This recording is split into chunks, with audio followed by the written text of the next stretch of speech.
You know, I think it's kind of telling that I like a game when I'm willing to go do another session of it, even after my voice is probably not doing so well, despite it only being a couple of hours after ending the last session. So, yeah, I'm in a good mood, so we're gonna check it out, and this is not what I expected to see when I got in here. Alright then. This sharp-featured woman's appearance is attractive, though somewhat disturbing, with her blue-black skin and bright yellow eyes. As she examines you, a small pair of bat-like wings unfold from her back, then seem to settle back into her skin. Well, well, a floating, disembodied, prevaricating skull. She narrows her eyes.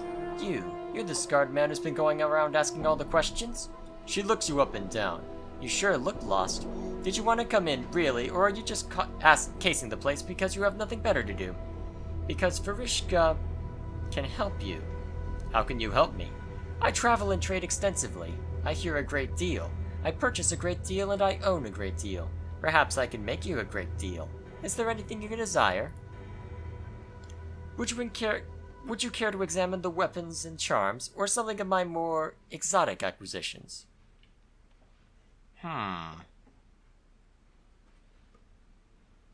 Oh dear, this is gonna be interesting. Farishka smiles as you look at the various shelves in the middle of the shop. If you see nothing you like here, there are more items towards the front and back of the store as well. Let's see what we can see. You examine what appears to be a tongue floating in a jar of brine. Farishka frowns at it. This is a fiend's tongue. A Cornigan's, I think, but who really knows? It is said that, placed into the mouth of any living thing, it will give the ability of speech, even if there was none before. I'm selling this oddity for only 66 coppers, should you want it. Now what's the Gorgon self? Farishka holds it up for you. I traded for this with some sword-slinging prime worlder. Perseus, I think was his name. Wait, you're going after Greek god names? Interesting. Smeared onto the surface of any being turned to stone, it will revert them to flesh. Only 100 copper commons. A bargain, considering how handy it might come in should you ever find a friend of yours transmuted to rock. You examine a small metal replica of a cube-like creature with huge eyes on one of its face. The toy has 2 legs, 2 arms, 2 folded wings, and at least 18 points of articulation. Farishka smiles as you pick it up. A collector's item, perhaps, or a piece of artwork. Who knows? But I like it. If you do buy it, ask around. Someone might know more about it than I. You can have it for only 1,500 copper. Monster jug. You examine a plain-looking jug. Despite its common appearance, you feel reluctant to touch the thing, as if it might bite you. Farishka watches you, chuckling, then shrugs. It's a jug. It's got some sort of monster trapped in it. That's why your hair is prickling up like that. If you'd like it, it's only 123 copper. What else is there here? Baby oil? Do I want to know what that is? Wait, thousands of mewling mortal babies went into the what? Wow, my character won't even consider it an option. Chocolate quasit. You examine a twisted little imp-like creature, sculpted out of pure milk chocolate. It looks delicious, does it not? Imported from the lower plains. These are rare, you know, and quite prized by lovers of chocolate and confections. It's a real quasit, a fiendish familiar, polymorphed into chocolate by powerful sorcery. It's only 199 coppers. This is what I was looking for. I couldn't carry any more, so I had to drop it. Yes, a wise choice. The copper you pour into her hand seems to disappear the moment it touches her palm. She hands you the item. Please, enjoy your newest acquisition. What else do we find? Codex of the Inconceivable. You examine a rather unassuming book held closed by a tiny brass lock. That is the Codex of the Inconceivable. I'll only say that it's well, I cannot explain it. Mere words simply won't suffice. You can own it yourself for a mere 1,000 copper commons, and believe me, it's well worth it. Diva's Tears. These were collected from a diva who was captured during a blood war skirmish. The fiends tormented the imprisoned angel for eons before he had last escaped. This small bottle holds the 12 tears he shed in that time. That doesn't sound like something I'd want. Elixir of Horrific Separation. This stuff was compounded by a scholar who'd found she'd possessed a darker half, a side of her which took control at times and bade her do awful things. This potion was to have split the darker half away from her, creating two separate beings. Mercy killers, however, found and executed her for a string of depraved murders before she could use it. Ah, that doesn't sound fun.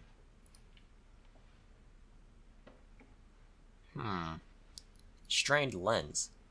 You examine a stained ground glass lens, the width of your hand, held in brushed steel ring. A brushed steel ring? Ah, well. A small geared protrusion coming off of the ring makes it look as if the lens should attach to some sort of clockwork machine, and it smells faintly of horrible perfume. Wait, am I pronouncing your name wrong? Farishika? Probably. Because I thought it was Farishka, but it's probably Farishika? Yeah, probably. Farishika holds it up for you. I have no idea what this really is, but it radiates fairly powerful magic. An old soldier named Geisis brought it up to me from a lower plane battlefield. He'd murdered his own men in order to escape his tour of duty there, and brought me a number of interesting items he'd collected over the course of the campaign. I've kept it mostly as a conversation piece, though you may have it for 149 copper coins if you like. What's Yevra's ring? You examine a ring in a small padded case. Vrishika holds it up so that you can see it more closely. This is Yevra's ring of almost invisibility. It makes its wearer invisible. Well, almost. I will part with it for the meager sum of... that could actually be useful. Okay, I'll keep that in mind. Let's see. You examine a large pewter ale stein covered in strange runes. Vrishika holds it up for you to see more closely. An ale mug of unusual manufacture, which keeps its contents, usually beer, of course. Course? What? I can't speak. Usually beer, of course. Icy cold, whatever the surrounding temperature. That's useful. Paraplane of ice. Oh yeah, probably one of the elemental planes. Tattered ragdoll. The years have not been kind to this tiny ragdoll. It is coming apart at the seams, and it looks like its threads are unraveling. It is obviously intended to be a replica of the Lady of Pain, but the button eyes and its plush softness don't strike much fear into your heart. Verishika holds it up for you. This was found in a well-trapped strongbox sunk deep beneath the surface of Sigil. It was part of a small hoard of treasure and forbidden magical texts, though I don't know what it's for. Alright, so that seems to be that. What have we got here? Comminution. Is that it? That has to be it. Huh. Special 1-6 acid damage. Useful. Research reveals that this is a formidable weapon indeed. Far superior to a normal sledgehammer, the Warhammer, also called the Hammer of Comminution, delivers a devastating strike that not only inflicts crushing damage, but also fractures any surface it contacts, whether bone, metal, or wood, inflicting extra damage, and if the victim survives, it also softens him up for the next attack. The Hammer of Comminution was used extensively by Enotes, a Doomguard priest in 14 EU. EU? What's that supposed to mean? A philosopher who was prone to violent mood swings while debating theology. He was known to espouse the virtues of the hammer as a means of furthering the decay of dead matter. Whether or not what he struck with the hammer was dead or alive before the blow is open for debate. Interesting. This glistering red tear was shed by the martyred Harmonium officer Saliru Day. Whatever it's pronounced, when he was put to death on the Harmonium's home plane of Ortho. Mistaken as a member of the hated Revolutionary League, Saliru Day's obedience and loyalty was such he could not bring himself to challenge the allegations of his superiors. At the moment of his execution, 3 tears fell from his right eye and turned to stone as they fell upon the flagstones of the square. Ironically enough, an anarchist subsequently revealed the Harmonium's mistake to the public, discrediting them. Ever since, the tears of Saliru Day has been considered relics of the Harmonium, and used as a lesson to the evils of unquestioning obedience by the Revolutionary League. Teeth of the Fire Drake. Interesting. There is a lot in here. Heart of the Fosterer. This strange object is said to be the Heart of the Fosterer. According to legend, the Fosterer was a sorcerer who built his empire upon the plain of Shale many centuries ago. He was rumored to have 3,333 hearts, and each of them carried in it a different evil he had committed in his lifetime. One of the evils he committed was the discovery of how to summon the soul mine and bind them to his will. It is said that the fosterer was carried away by these beasts after he invoked them against some ancient foe, leaving only his heart behind. According to planar scholars, the soul mine are fiendish horses, said to have been born from the blood of the last of the Nightmare Lords. They're not so much flesh and blood as an abstract given substance. They've come to anyone who seek revenge and bind themselves to them. They were born from a great treachery at the Gloom Meet, the time when the fiends gather to speak to the others of their kind. The nightmares ride to the skies to gather the fiends to this meeting, acting as messengers. While the fiends saw the nightmares are helpful, convenient allies, they had grown tired of bartering with the last of the Nightmare Lords for consent to use them. So the fiends called the Gloom Meet only for the purpose of killing. They lured the Nightmare Lord there to kill him, and when he arrived, the fiends set upon him. He beseeched the other nightmares for aid, but they only watched, their eyes aflame as their lord was attacked. The fiends tried to put him in the dead book. They scattered the earth with caltrops covered with the foulest poisons in the hells, hurled barbed cold iron spears a league wide into him, and when he tried to take the air to escape, they turned the sky alight with magic, blinding his eyes white. They struck at him with everything in their hateful arsenal, but no matter what they struck him with, he was too proud to die. They hounded him to the edge of the Outlands, firing their cruel arrows and spears into him until he staggered into the hinterland mists and died there. Or so it is said. It's said that as the Nightmare Lord stumbled into the mists of the hinterlands, his dark blood left a steaming trail across the landscape.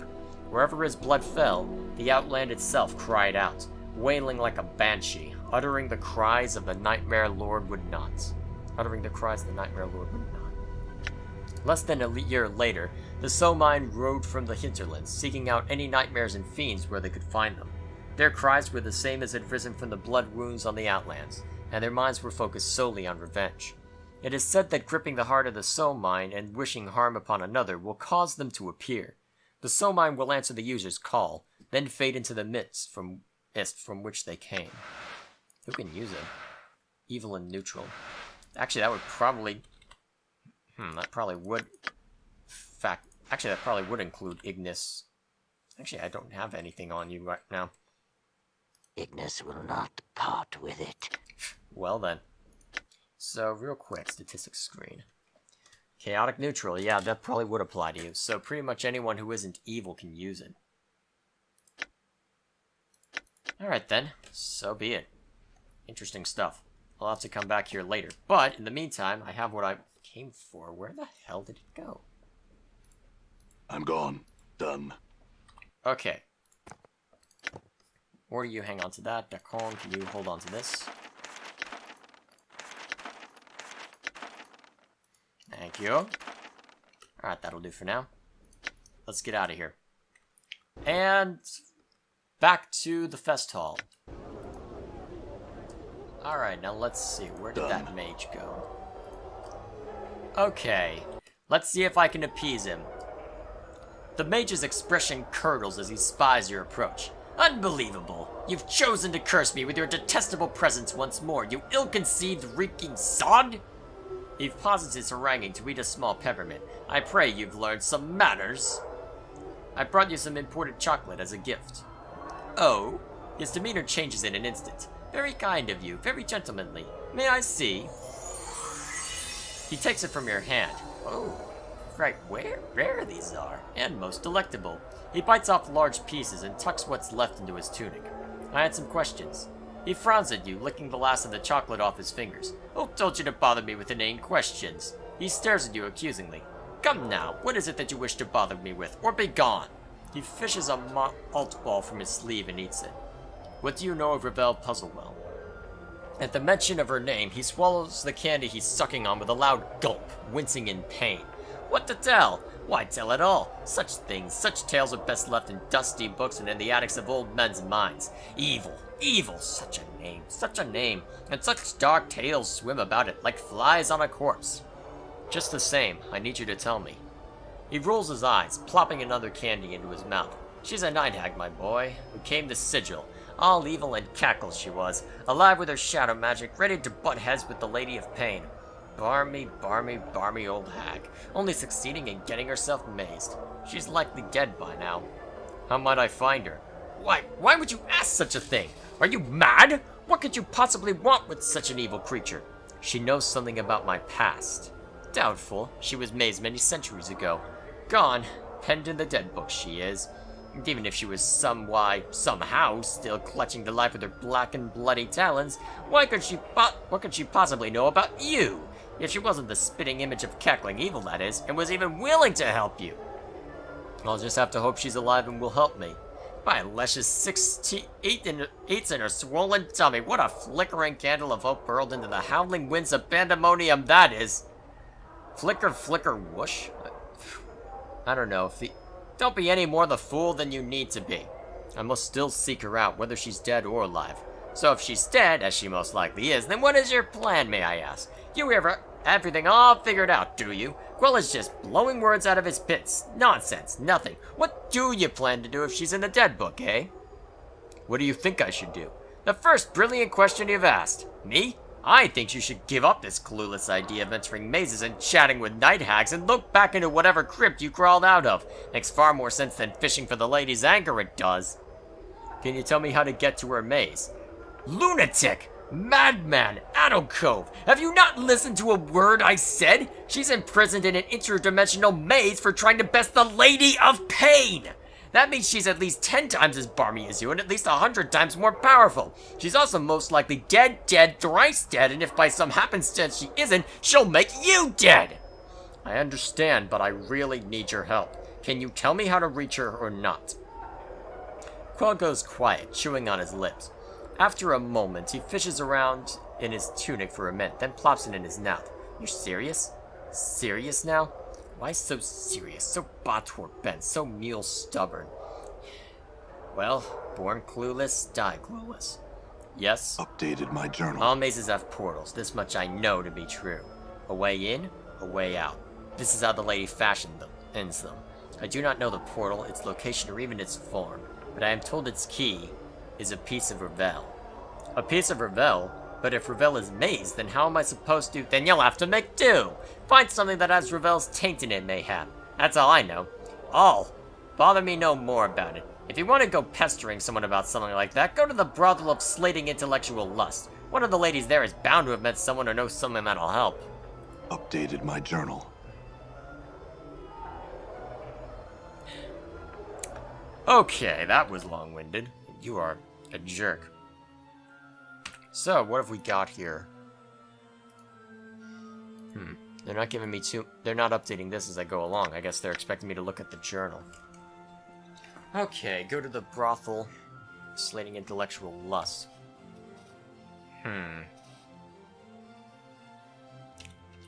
Okay, well, let's go run along then.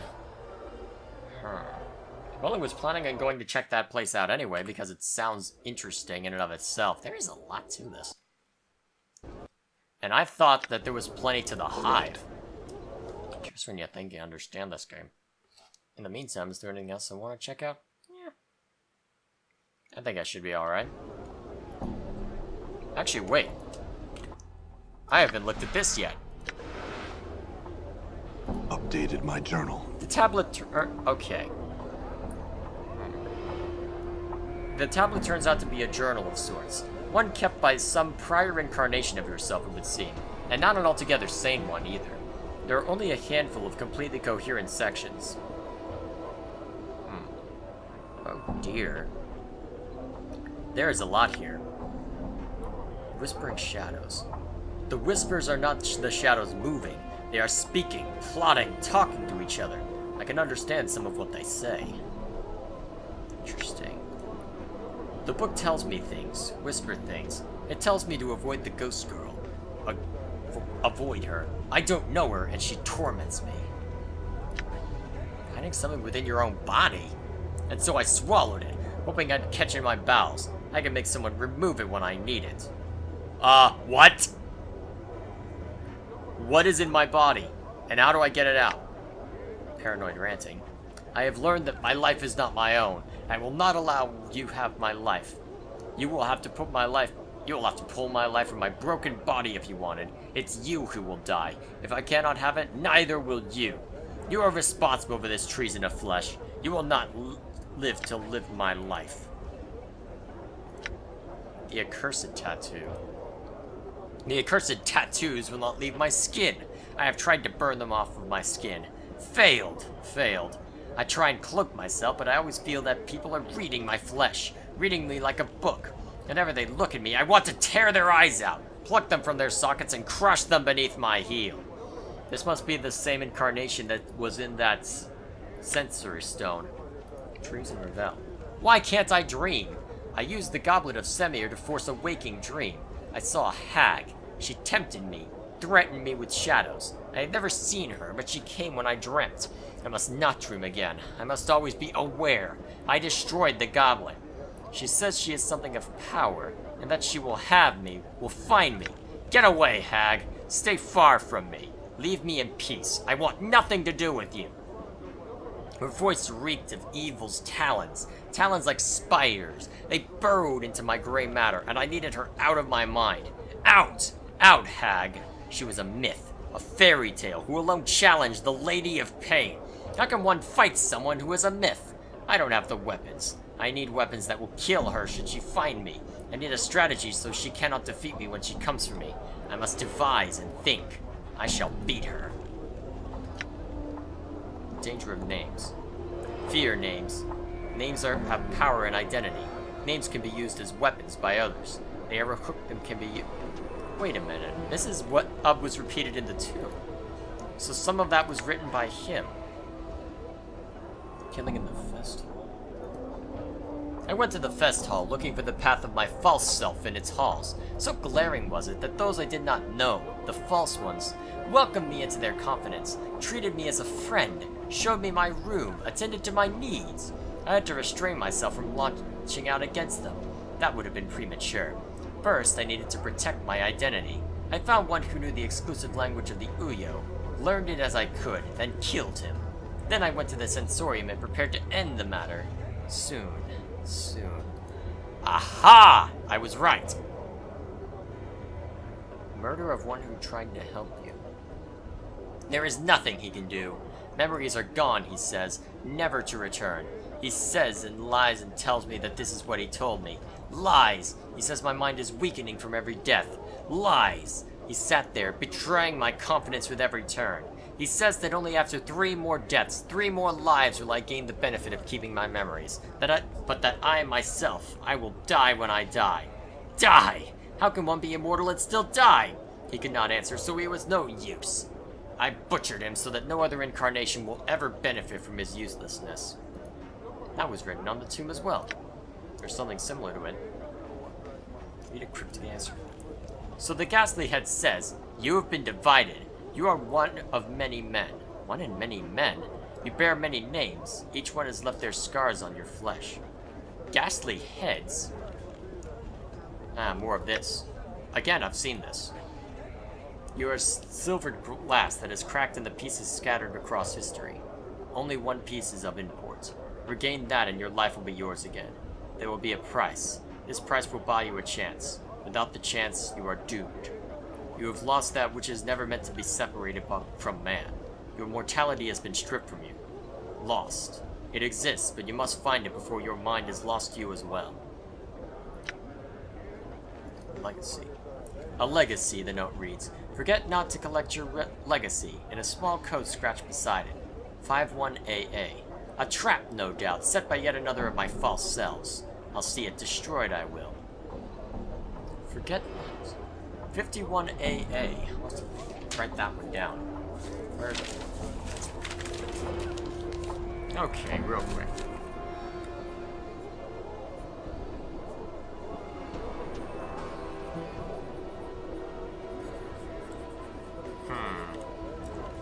Wasn't there something about a legacy within what I saw? Hang on, I'm gonna look real quick. Huh, hang on a moment. Perhaps I'd best inform Lady Thorncombe of his intentions to give her a final chance to sort out her priorities. Oh yeah, and I was gonna sort that out too. Okay, that's 2 things I'm gonna sort out before I figure out this legacy nonsense. Okay, let's get to it. Because, let's see. Now I'm looking for a stout man. I'm gone. Okay, since I'm having trouble finding the guy who first Requin, we're gonna see to this first. Lady Thorncombe squints at you, as if trying to remember who you were. Suddenly, she frowns pointedly. You! I hope you have not come here in an ill-fated attempt to drag me back to the training chamber, because I most certainly shall not go. I just wondered if you knew that Salabesh was happy to hear of your decision, and is requesting to be made the new mage's tutor. Salabesh?